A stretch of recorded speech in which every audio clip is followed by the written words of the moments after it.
नमस्कार। आप सभी को जन्माष्टमी की हार्दिक शुभकामनाएं।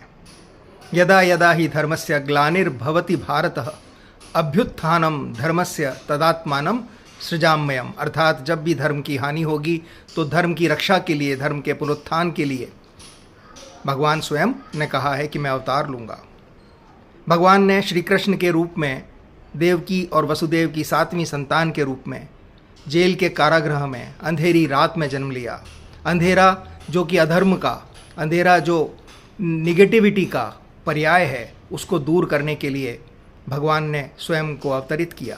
उसके पहले भी देवकी के एक अन्य संतान को रोहिणी के गर्भ में प्रतिस्थापित योग माया के माध्यम से भगवान विष्णु ने पहले ही कर दिया था। अर्थात उस समय के विज्ञान की आप कल्पना कर सकते हैं कि उस समय का विज्ञान भी कितना आगे बढ़ा हुआ था, जिसका वर्णन हमारे महाभारत में आता है। 6 पुत्रों को कंस ने जन्म लेते ही मार दिया, और जो 7वीं पुत्री के रूप में जिसको मारा, जिसको वसुदेव कारागृह में सारे जो सेवकों के सोते हुए लेकर के आए और किसी को पता नहीं चला, वो स्वयं योग माया थी। और योग माया के जब पांव पकड़कर उसको ज़मीन पर मारा तो योग माया जो कि शक्ति का अवतार थी, उन्होंने कहा कि मैं तुझे मार सकती थी, लेकिन तुझे भगवान विष्णु के अवतार कृष्ण ही मारेंगे, जिनका जन्म हो चुका है। इस प्रकार से योग माया तो चली गई, लेकिन भगवान कृष्ण ने बाद में कंस का वध किया।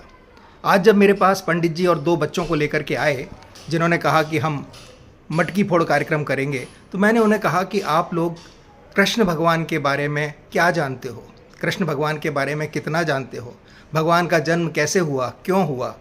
वास्तव में हम जब भी कोई कार्यक्रम करते हैं या जब हम जन्माष्टमी का उत्सव मनाते हैं, तो उसके पीछे भावना होती है कि सारी की सारी जो चेतना है उसको आगे की पीढ़ियों को ट्रांसफ़र किया जाए, उन्हें बताया जाए किस प्रकार से धर्म का विकास हुआ है और धर्म को कैसे बनाए रखना है, किस प्रकार अपने आप के अंदर पॉजिटिविटी बनाकर रखनी है। और कृष्ण के रूप में हमारे पास हमेशा एक सहायक उपलब्ध है।